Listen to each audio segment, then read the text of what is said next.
And speaking of wasting talent, we'll get to the bait and switch in a second, but Renee Moxley Good, after the break, was at MJF's locker room door when Hangnail Page walked up. And she, oh, where have you been? Well, I couldn't fly for a few weeks because I got hit in the head with a cinder block. This guy is not serious about any of this. He talks like a putz.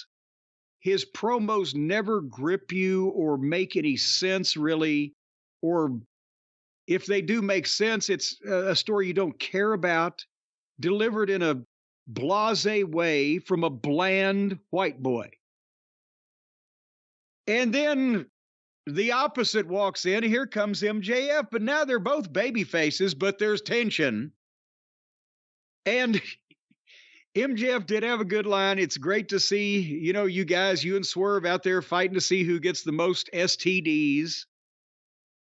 And talks about Paige putting the fans to sleep, but they bickered back and forth about bringing up when they've beaten each other, and they did fake backhanded smartass stuff without really getting mad. It was very WWE-like, prepared statement, although MJF does it better than everybody else.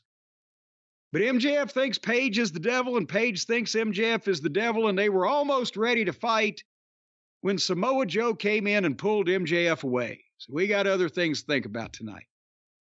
What did you think about this confrontation between MJF and Hangnail Adam Page? And please, God, if there is a God in a heaven, can we never see that match again?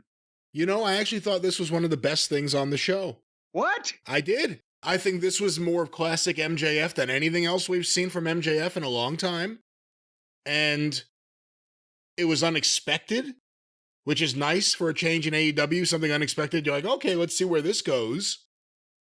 We haven't really seen these two guys bicker at each other. It's an interesting dynamic. I thought this was good. I don't ever want to see this match again.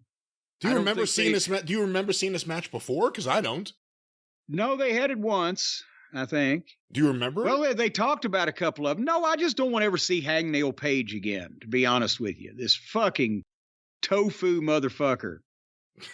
Now you're using tofu for him? Well, Blandon Cutlet has that wrapped up. Jesus Christ, he's a jobber. He's a fucking insignificant fucking non-personality motherfucker that can do some moves and doesn't have a clue in his head about what to do with them. And by the way, he was still referencing Swerve. Swerve beat him again at that last match. Hopefully they're not going to have another match. I don't know, but the thing with MJF is they established he was in the building. And he's back there and he does that. Maybe that's another reason I didn't like it, because now they've drug him into this goddamn bullshit chaos again later on. But we've got to go to another tournament match before we talk about the bait and switch of MJF.